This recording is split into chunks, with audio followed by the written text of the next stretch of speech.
4월 10일 날이더라. 영국에서 미국 뉴욕을 향하던 그런 타이타닉호가 4월 15일 날 빙산과 충돌해서 그때 승객 2223명 중에 1514명이 사망한 사건입니다.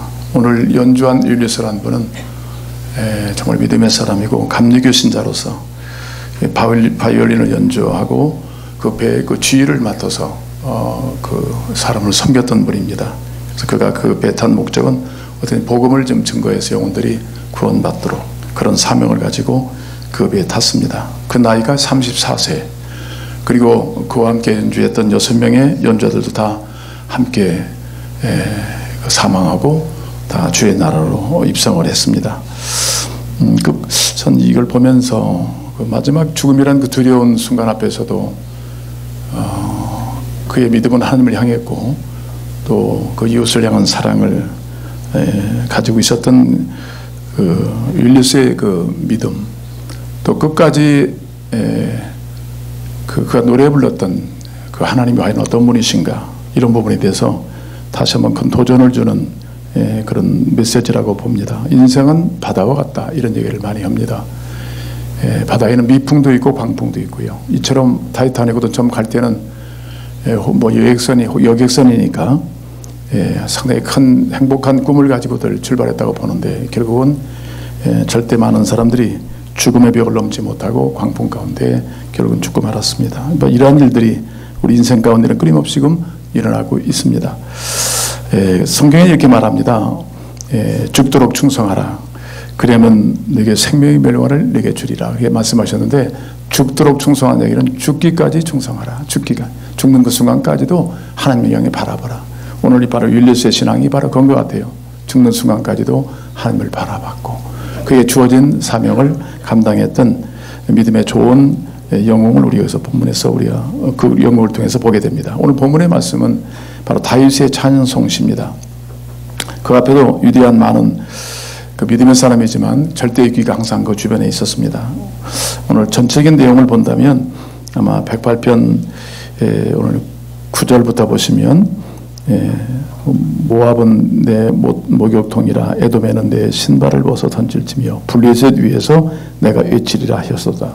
이렇게 그를 왕이 된 지 얼마 되지 않았는데 그를 지금 에워싸고 있는 연합군들이 상당히 지금 다윗에게 큰 두려운 존재로 공격을 해왔던 것 같아요. 자, 이런 상황에서도 다윗은 그 갈등 속에서도 그가 하나님을 향한 찬양을 쉬지 않겠다. 그런 위대한 고백을 본문에서 남기고 있습니다. 1절 보시면 하나님이여 내 마음을 정하여 싸우니 내가 노래하며 나의 마음을 다하여 찬송하리로다. 공동번역에 보시면 마음을 전 정했습니다. 하나님 제 마음은 정해져 있습니다. 못하기를요, 하나님을 노래하기를, 주님을 찬양하기를 저는 마음을 정했습니다. 지금 죽음의 문턱까지도 엄습해 올 수 있는 이런 어려운 상황에서도 하나님을 찬양한 이유가 어디 있다고 보십니까? 하나님이 어떤 분이길래 그런 찬양했을까요? 인생에 찾아오는 수많은 위기를 인간이 극복할 수 있다고요? 안 되죠. 이번에 비근한 예로 교토에서 일어난 참 불행한 그 대사건을 보면서 유능한 인재들, 젊은이들이 많이 있었겠지만 누구도 그 불을 끌 수도 없고 그 위기를 막을 수 있는 능력은 인간에게는 사실 없었습니다. 그래서 특별히 우리는 오늘 다윗처럼 누구를 바라봐야 되느냐, 영원한 찬양을 부르기 위해서는, 끊임없는 찬양의 주체가 되기 위해서는 온전한 믿음을 가져야 되는데, 믿음이란 것은 하나님을 신뢰하고 주를 바라보는 것이거든요. 첫 번째 우리가 영원한 찬양을 하나님께 불려드리기를 원합니다. 우리 신앙생활을 보신다면 크게 세 가지로 분류할 수 있어요. 특히 그리스도인 그러면 기도하는 사람들. 그래서 특별히 일본 분들 바깥에서 교제하다 보면 그분들이 그래요. 교회 나간다 그러면 이거냐고 그래, 이거라. 이거 이렇게 얘기를 해요. 교회 나온 기도하는 사람, 이렇게 보입니다. 또 한 가지는 뭐 이제 목사 설교 말씀을 듣고 이런 메시지. 또 한 가지는 찬송이잖아요. 그래서 이번 주간도 우리 신방 예배를 마치고 한 식상을 갔더니 그 된종가 그분이 말하기를 자기는 가스펠송을 좋아한다 하더라고요. 교회는 믿지는 않지만 노래를 참 좋아합니다. 그런 얘기를 해요. 근데 교회 그러면 상징적으로 찬송, 기도, 이건 빼놓을 수 없죠. 인생의 거친 바다를 헤매면서 하나님의 분명한 목적이 있어서 우리를 이 바다인 인생 가운데 두셨을 텐데 안전한 소원의 항구까지 인도하시려면 많은 그런 위험들이 있어요. 그래서 주님께서는 우리에게 말씀하시기를 쉬지 말고 기도하라. 이 말씀이 정말 맞아요. 우리 스스로 자력으로 이길 수 있는 세상에 못 되기 때문에 너희는 쉬지 말고 나를 의지해야 된다. 너희가 기도해야 된다. 아멘. 그걸 부담으로 보시면 안 돼요. 정말 하나님 주신 어떤 비전과 꿈을 성취하는 일에 내가 온전히 이룰 수 있는 능력이 없어요. 근데 하나님 앞에 기도함으로 하나님의 뜻이 이루어질 수 있다는 거예요. 그래서 쉬지 말고 기도해라. 어떤 위기가 오든 어떤 상황이 전개되든 기도하면 하나님이 응답하시고 역사하신다. 그렇게 약속하고 계신 거예요. 두 번째는 오늘 보니까 어떤 상황이 오더라도 또 하나님께서 우리에게 주신 그런 또 응답이 있어요. 좋은 즐거움이 있어요. 그때는 찬양하라. 그래서 야고보 기자는 이렇게 말합니다. 너희 중에 고난당한 자가 있느냐? 저는 기도할 것이요. 너희 중에 즐거워하는 자가 있느냐? 저는 찬송할지니라. 그러니까 하나님과의 이런 끊임없는 교제는 기도를 만들어내고 찬양을 만들어내요. 그래서 기독교가 기독교 되고 신앙이 신앙 되는 것은 뭐냐면 이 잡다한 인생을 경험해요. 뭐 순풍의 경험도 있고 광풍의 경험도 있어요. 우리에게는요. 그걸 통해서 누구를 만나냐면 우리는 우리의 기도의 주체이신 하나님, 찬양을 받으시는 하나님과의 만남을 실제로 갔기 때문에 우리에게는 신앙이 더 견고해지고 어떤 상황에서도 주님을 노래하는 그런 신앙생활이 될 줄로 믿습니다. 오늘 본문을 통해서 한 두 가지 제가 말씀드리는데, 첫째는 오늘 이 다윗같이 이런 위기 중에도 하나님을 향한 찬송을 계속할 수 있는 그런 믿음의 특징이 뭐냐면, 첫째는 하나님을 바라본다는 거예요.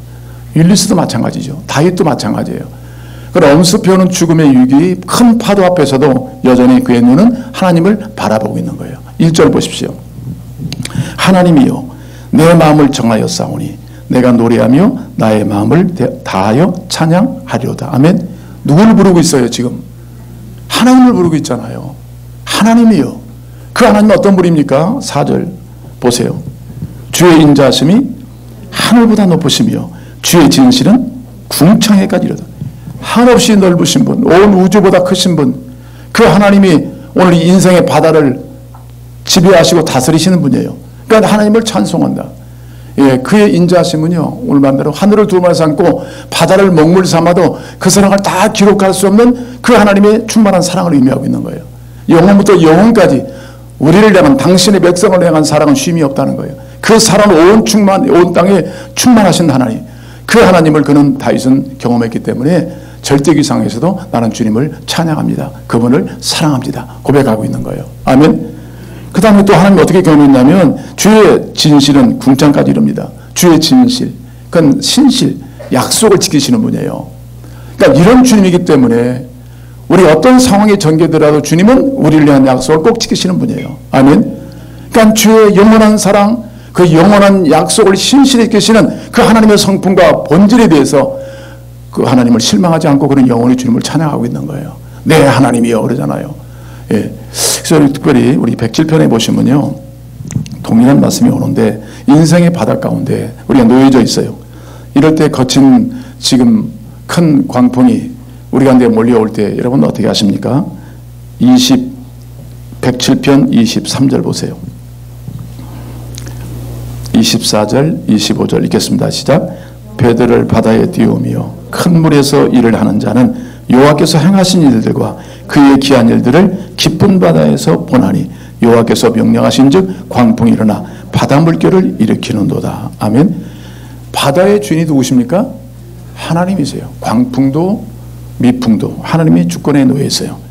근데 오늘 이 시인은 여호와께서 행하신 일들과 그의 기한 일들을 깊은 바다에서 본다는 거예요.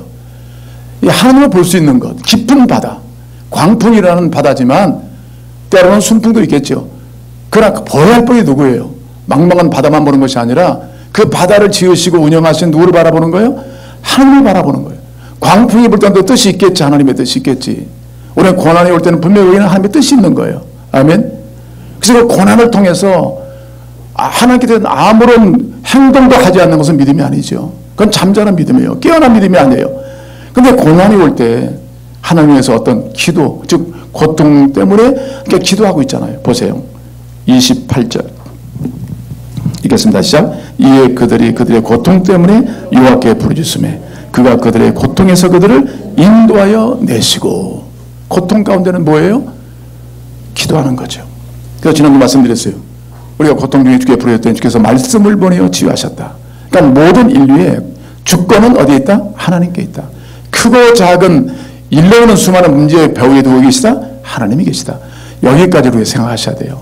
그러니까 어느 사람은 문제를 만나면 사람만 보는 사람이 있어요. 사람만. 아니에요. 믿음의 사람은 하나님을 보여야 돼요. 사람은 누구든지 한계가 있습니다. 영원한 우리 함께할 중요한 파트너겠지만은 그러나 한계가, 도울 힘이 한계가 있는 거예요. 그래서 시편 기자는 도울 힘이 없는 인생도 의지하지 말고 영원히 도와줄 하나님 말을 기대하라고 나오고 있잖아요. 그런 것처럼 분명 이 중에 하나님을 보는 사람과 사람을 보고 환경을 보는 사람이 있어요. 근데 다윗은 환경을 뛰어넘어 환경을 지배하시는, 삶과 죽음을 다스리시는 하나님을 바라보고 기도하기 시작하잖아요. 아멘. 주께서 인도하시고 그 다음에 그들을 소원의 항구로 주님께서 인도하셨다고 나와 있어요. 하나님의 뜻을 이룰 수 있는 그런 목적을 달성하도록 하나님께서 우리를 인도하신다. 여러분, 인생에 수많은 문제가 오더라도 우리 진정 우리 도우실 분은 전능하신 하나님이십니다. 그의 사랑은 변함이 없고 그의 성실은 끊임이 없습니다. 영원히 우리를 사랑하실 분이에요. 영원히 우리와 함께 하실 분. 지금 그 순간에도 우리와 함께 하시는 그 주님을 눈으로 바라보는, 영적인 눈으로 바라본 자는 주님께 기도할 거예요. 의뢰할 거예요. 그의 전능하심을 믿고 나갈 줄로 믿습니다. 그래서 그 문제를 뛰어넘어서 소원의 항구 목적지까지 유익 갈 수 있는 그 항해는 예수님이 주가 되시고 그분을 신뢰하고 의뢰하는 자를 통해서 주님은 그들을 이끌어 가시는 하나님이심을 말씀하고 있습니다. 여러분, 지금 어떤 상황이 여러분에게 있습니까?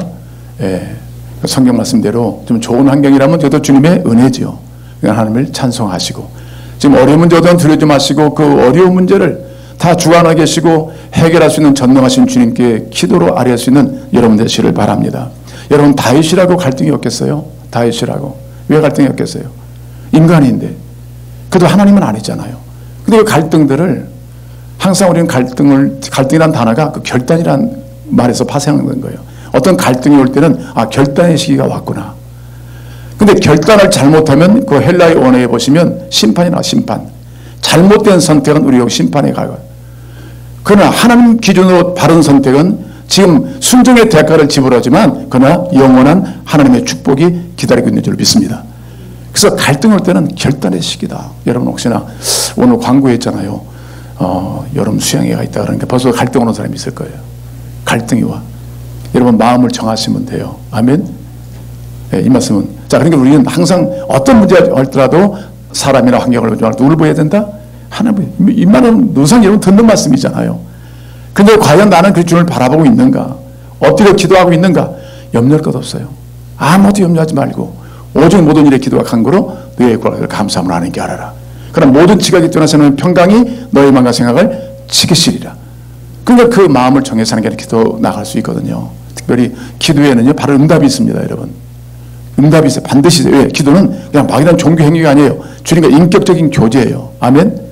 여러분과 대화하듯이 지금 우리 주님과 교제하고 있는 거예요. 그 하나님과 교제하고 있다는 것이 얼마나 영광입니까? 내가 말하면 그분 들으시는 분이에요. 내가 아픈 소리를 하면 주님께서 같이 아파하시는 분이에요. 그리고 주님은 해결책을 갖고 계시는 분이에요. Yes, no, 뭐 안 된다. 다 응답해요. 귀한 응답, 우리를 위한 응답들이에요. 기다리라. 다 응답해요. 하나님은 분명히 기도에 응답하시는 주님이세요. 근데 그걸 들을 수 있어야 된다는 얘기예요. 기도하고 나서는 그 음성을 들어야 되는데 기도해보고 끝나면 안 돼. 기도를 해주면 안 된다니까. 항상 하나님의 음성을 기대해. 왜? 인격적 관계니까. 말씀하면 말씀해 주시는 분이에요. 되게 많은 신앙의 영웅들은 성경을 통해서 응답을 많이 받아요. 물론 기도하다가 감동이 올 때도 있어요. 마음에 감동이 오고 또 성경을 통해서 말씀을 주세요. 그래서 말씀을 보내어 우리를 치유하신다고 지난주 말씀했죠. 아멘. 말씀을 받으면 치유가 되어져요. 그 지혜가 되어 능력이 되어버리고 말아요. 여러분, 그 찬송가에 보시면 내 평생에 가는 길 순탄하여, 거기 스페포드라는 목사님이 지신 거예요. 여러분 많이 들으셨을 거예요. 이 목사님이 무디 목사님과 함께 그 부흥단에 같이 참여하면서 복음을 전했던 분인데, 오늘 그 무디 목사님과 그 주변에 있는 모든 대도시가 되게 큰 불이 나가지고 교회도 불타고 그 스탠포드 목사님의 집도 다 불타버렸어요. 그럴 때 이제 목사님이 많이 근심이 되고 열심으로 또 교회를 섬기면서 복구 작업을 했는데 그 사모님과 아마 아이들이 많이 어려움을 겪었나 봐요. 그래서 마침 영국의 집회가 있어, 무디 목사님 집회에 있어서 이 스페포드 목사님도 함께 거기 가서 집회를 인도하려고 가기 전에 자기는 이 교회에서 할 일이 더 남아 있어가지고 사모님하고 4달을 보냈습니다. 근데 가다가 빙산에 또 그저 충돌했잖아요. 그때 거기서 한 260명인가가 다 죽고 말았습니다. 그때 사모님은 다행히도 구출을 받았어요. 사모님이. 근데 너무나 큰 충격을 받아 4딸은 다 죽었습니다. 그 아픔을 가지고 그때 이제 그 소식이 목사님에게 들려왔어요. 아직도 목사님은 떠나지 않았을 때죠. 그때 목사님 그 소식을 듣고 예, 저는 여전히 주님을 신뢰합니다. 주님을 노래합니다. 주님께 감사합니다. 어떤 하나님이길래 그 상황에서도 여전히 주님은 그 하나님이십니다. 살았거나 죽었거나 하나님은 하나님이십니다. 라고 고백했어요. 근데 막상 배를 타고 죽음의 현장을 가는데 밭이 미어지잖아요. 그게 우리의 갈등이거든요. 그래서 뱃속에서 통곡하면서 하나님 왜 나입니까? 이런 고백을 막 해요. 그런데 주님께서 그러니 말씀해 주십시오. 제 영혼은 지금 너무나 답답합니다. 괴롭습니다. 주님 말씀해 주십시오. 그때 말씀을 따고 왔는데 그때 열왕기하 4장의 말씀이라고 그래요. 엘리사가 게하시를 통해서 수넴 여인에게 보낸 글이에요. 아들이 죽었거든, 수넴 여인이요. 그럴 때 엘리사가 게하시에게 그렇게 물어봐라. 여인은 편안하냐? 아들은 편안하냐? 그 가정은 편안하냐 물어보라. 그렇게 물어봐라. 그래서 게하시 가서 물어봐요. 편안하십니까? 편안하십니까? 그때 다행히 여인이 예, 편안합니다. 그렇게 얘기를 했어요. 그때 그 말씀이 탁 떠오르면서 세상에 줄 수 있는 평안은 일시지만 예수님이 주시는 평안만 영원하구나. 예수님 말씀에 평안을 내게 주노니 주님 말씀하셨잖아요. 평안을 내게 주노니 곧 나의 평안은 뭐라고 했어요? 세상에 주는 평안 같지 않다. 영원한 평안 아니다. 이 평안이 엄습한 거예요. 그 마음에. 그래서 그때 그런 글을 쓰기 시작한 거예요. 뱃속에서. 그래서 이 찬송이에요. 내 평생의 감기를 험하여도 내 영혼 편안해. 평안하네. 그래서 그는 끝까지 이 사명을 마치고 주의 나라까지 안착한 거잖아요. 여러분, 이게 우리 그리스도인의 삶은 영원한 삶이에요. 아멘. 하나님은 지금의 하나님만 아니라 영원한 하나님이세요. 우리는 영원의 관점에서 볼 수 있어야 돼요. 그 죽음이 끝이 아니에요. 부활이죠. 영원한 생명이잖아요. 이런 영원하신 하나님에 대해서 찬양을 쉬지 않는 것이 우리에게 중요하다고 봅니다. 아멘. 바울과 실라는 어려움 속에 있었죠. 감옥에 들어 있었잖아요. 그가 쉬지 않는 것 2가지예요. 기도와 찬양이었어요. 그 뭐예요? 하나님을 의뢰하는 거예요. 그 인생의 바다를 다스리는 분이 어느 누구도 아니에요. 하나님이세요. 아멘. 그 광풍도 일으키시다가 평안하게 하실 수 있는 분이 주님밖에 없어요. 인생의 주인이 누구십니까? 주님이시죠. 우리 오늘 어떤 위기 없나 환경과 사람 보지 마시고 하나님을 직시하라. 아멘. 그럴 때 우리는 여전히 주를 찬양할 수 있고 그 하나님은 그 하나님이세요. 저는 이 말씀 묵상하면서요. 여러분 그 돌아가실 때들 저는 임종을 많이 이제 봤으니까 그러면 이렇게 마지막까지 하는 것이 우리 찬송이에요. 아멘. 왜 영원한 주의 나라로 가잖아요. 우리 죽음을 영원한 영생으로 인도하시는 분이 누구냐면 우리의 주 하나님이세요. 죽음을 부활로 바꾸는 분이 누구십니까? 우리 하나님이세요. 아멘. 그러니까 마지막 죽음을 혼자 가는 게 아니에요. 주의 손 붙잡고 하는 거예요. 그래서 마지막은 우리가 찬양할 때 주의 임재를 느낄 수가 있어요. 그러니까 돌아가시기 전에도 혹시 여러분 좀 꼭 그렇게 유언을 하세요. 내가 갈 것 같은데 좀 찬송을 틀어라. 근데 찬송도의 곡조보다는 그냥 부르는 찬송이 좋을 것 같아. 예. 직접 입으로 부르고 가사를 음미하면 그건 기록된 하나님의 말씀이잖아요. 입으로 부르는 찬송이 성경이거든요. 그러니까 그 말씀을 듣다 보면 뭐냐면 하나님의 임재를 느낄 수 있어요. 아멘. 기도하다 주님 만나는 거예요. 그러니까 주님 만났기 때문에 기도하는 원칙이라고 본다면. 그러니까 우리는 기도 속에서 주님 만나고 찬양 속에 주님 만나는 거예요. 아멘.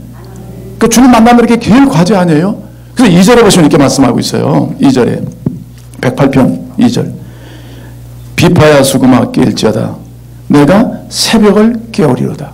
근데 이렇게 할 때는 마음이 정한 바가 있어요. 그러니까 첫째는 눈으로 주님을 직시해야 되겠고 지금 어떤 상황이 오더라도 바다를 잠재우고 평안케 하시고 인간을 담재울 분은 하나님밖에 없다. 아멘. 그 2번째는요. 마음의 문제. 마음. 우리 심령의 문제예요. 생명의 근원이 어디서 나와요? 마음에서 나와요. 예? 물을 지킬 만한 보다 내 마음을 지키라. 잠언에서 말씀하고 있어요. 왜? 그 마음에서 생명이 나와요. 생명이 출발이 되는 마음입니다. 아멘. 그 마음을 지켜야 된다. 그만큼 마음이 중요해요. 그래서 예수님께서도 마음을 다하고 성품을 다하고 뜻을 다하여 하나님을 사랑하고 네 이웃을 사랑하라. 마음을 다하라. 이게 마음이에요. 여러분 마음에 갈등이 올 때 하나님께로 결정하는 게 중요해요. 아멘. 그래서 마음을 어떻게 하느냐 참 신앙의 관건이에요. 여러분 지금 혼미한 마음이 있을 수 있어요. 이것도 아니고 저것도 아니고. 예? 이럴 때 하나님께로 마음을 정할 때는 찬송이 나와요. 아멘. 마음을 어디에 정하느냐가 중요한 거예요. 그 심령의 상태가 중요한 거예요. 그래서 오늘 아까 스테퍼드 목사님 같은 경우도 왜 갈등이 없어요? 그 마음을 하나님께 조종하니까 그 하나님의 임재를 경험할 수 있는 거예요. 그래서 우리는 어떤 상황들을 기도하고 찬양할 수 있다면 하나님을 만나는 거예요. 아멘. 하나님을 만나니 변화가 있죠. 그래서 오늘 이 시인은 말하기를 이제는 하나님을 만나는 그 믿음의 결단을 가지고 있어요. 비파야 수궁아 깰지어다 내가 새벽을 깨우겠다. 특히 새벽 기도하시는 분은 이 말씀에 큰 유료를 많이 받고 계시잖아요. 잠자는 분들은 이 말씀에 은혜가 없어요. 그러니까 새벽을 깨운다는 분들은 은혜가 되어져요. 근데 새벽은 다 깨우지요. 잠자는 사람이 있어요. 아침 되면 다 일어나죠. 근데 새벽에 일어나서 무엇하느냐가 중요한 문제라는 거예요. 그 하나님을 찾아서 내 심령으로 주를 찬송하고 예배하겠다는 거예요. 그러니까 일어나자부터 마음을 어디에 들여요? 하나님께 고정시키는 거예요. 할렐루야. 요즘 세월이 너무나 빨리 간다고 오늘 오후에도 말씀드리겠죠. 너무나 빠르니까. 요즘에 뭐 젊은 우리 학생들도 보니까 얘는 어른들만 그런 얘기 했는데 아이들 뒤에 빨리 간다고 그런 얘기 하는데 빨리 간다고 다. 세월이 그렇게 빨라요. 근데 이런 상황 속에서 마음을 어디로 정하느냐가 중요하잖아요. 할렐루야. 마음을 하나님께 정하셔야 돼요. 아멘. 갈등을 이겨내고 어떤 그 문제를 이겨내는 방법은 그 마음을 어디로 정하느냐에 달려 있어요. 제가 이번에 여름 수양회가 저희 교회도 있고 그 다음 주간에는 우리 전일본 침례교 또 수양회가 바로 그 다음 주간에 우리 나가노에서 있습니다. 그리고 그 주간 끝나면 또 전일본 선교사 수양회가 교토에서 있어요. 그러니까 휴가 따면 내리 3주야. 끝나거나 뭐가 있냐면 특세가 있어요. 아 이게 갈등이 많아요. 웬 수양회를 3번씩 갔다 와야 되나. 근데 좀 멈추려고 했더니 옆에 있는 또 선교사님들이 아 목사님 오셔야지요. 전직 회장님이신데 이런 갈등이 오는데 갈등을 가만히 방치하니까요. 별별 생각만 많아져요. 아무런 의미가 없어요. 아예 주 앞에서 결정했습니다. 간다. 그러니까 마음이 평안이 와요. 아멘. 사람들의 관계가 더 부드러워져요. 구태여 자기를 숨기려고 하진 않아요. 간다. 여러분 하나님 앞에 결단은요. 어떤 헌신이 따라야 돼요. 내 편한 대로 살아서는 결코 하나님께 가까이 못 가요. 한번 결단하세요. 많은 대가를 지불하지만 결단하시면요. 하나님이 이끌어주시는 경험을 하게 될 줄 믿습니다. 이런 일이 있어. 이런 기적이 나타나. 이렇게 역사하시오. 안 갔더라면 큰일 날 뻔했네. 수양회 8월 10일부터 14일까지. 쓸데없는 갈등하지 마십시오. 예, 한 몸이에요. 할렐루야. 한 몸이 같이 움직여야 되잖아요. 그러면 하나님께서 이겨주시는 은혜가 있다니까요. 항상 우리는 받지 못하는 게 뭐냐면 그 갈등을 소화시키지 못해서 그래요. 마음을 정하십시오. 아멘. 이번 주일도 제가 이렇게 말씀을 아직 나누면서 어느 분은 그래요. 목사님 제가 우선순위를 주님께 두겠습니다. 하신 분 계시고 성경을 읽겠습니다. 오늘 새벽에 기도하겠습니다. 이런 결정을 내렸더라고요. 내리면 하나님 인도하세요. 아멘. 예측할 수 없는 은혜가 있다니까요. 항상 우리 성경에서 가르쳤지만은 머물리는 상태로 하나님과 동행할 수 없다. 그 말이 참 맞아요. 그냥 죽어가면서도 아무 일도 하질 않아. 아무런 대책이 없어. 살아있는 반응이 없어. 그때는 하나님과 동행하는 것이 아니에요. 그냥 앉아있을 뿐이에요. 죽음을 기다리는 것 뿐이에요. 그러나 우리는 믿음은 뭐냐면 하나님과 동행하는 거예요. 어떤 결단, 오늘 기도하리라, 참여하리라, 신앙의 매 순간 결단해요. 이런 갈등을 결단으로 조정해서 하나님께 나가다 보면 하나님이 맞이하시고 이끄시는 것을 경험하게 될 줄 믿습니다. 이런 경험들이 많아질 때 어떤 상황이 오더라도 우리 주님을 예배하고 찬양할 수 있어요. 할렐루야. 그러니까 아마 새벽을 깨운다는 의미는 제가 볼 때는 가장 아침 이런 시간이잖아요. 그러니까 그 마음을 쏟아붓는 시간이에요. 그 마음을 하나님께 쏟아붓는 시간. 복잡한 마음들이 어떻서 그렇겠어요? 없다. 어느 인간에게 말한다 해서 그 마음을 시원케 할 사람이 누가 있겠어요? 그 마음을 어루만질 사람은 그 문제를 해결할 수 있는 전능하신 하나님밖에 없어요. 그래서 여러분들이 가장 신앙의 본질을 어디다 두냐면 하나님의 만남에 두셔야 돼요. 만남. 할렐루야. 그래서 주님을 만나서 그 기쁨이, 그 소망이, 그 능력이 새벽마다 제 마음을 채웁니다. 어떤 상황이 오더라도 이길 수 있는 그 뛰어난 능력이 내 안에 채워지는 그 아침을 맞이할 수 있다면 다윗처럼 어떤 상황이 오더라도 내 마음이 이미 정해져 있습니다. 나는 여전히 주를 찬양할 것입니다. 여전히 주의 길로 걸어갈 것입니다. 이런 믿음의 아름다운 동력을 힘입고 살아가는 여러분 되시기를 바랍니다. 예수는 그래서 새벽마다 마음을 정하고 아버지를 찾았고 십자가를 지는데 주저함 없이 그냥 그 하나님 주신 마음 그대로, 아버지 주신 마음 그대로 준행해서 인류를 구원하지 않았습니까? 오늘 동일합니다. 오늘 다윗처럼 율리스처럼 죽음이 눈앞에 오더라도 죽음을 다스리시는 하나님께 눈을 향할 수 있다면, 그리고 흔들리는 마음이 아니라 이미 내 마음을 하나님께 내어드릴 수 있다면 그 마음을 하나님이 주장하시고 채우셔서 그 다음 선택을 이루게 하시고 하나님의 길로 나가도록 인도하실 줄로 믿습니다. 여러분 마음은 정하셨나요? 할렐루야. 하나님께 정하셨나요? 하나님 말씀 앞에 그 말씀을 결단하셨나요? 다들 예수 믿으시면 다 믿는다고 그래요. 근데 하나님과 실제적인 분입니까? 하나님이 현실적인 분입니까? 지금 말씀하시는 분입니까? 내 오른쪽에 계신 분입니까? 지금 말씀할 때 듣고 있는 분입니까? 가잘 때 따라하는 분입니까? 그 하나님 되시기를 바랍니다. 기도하겠습니다.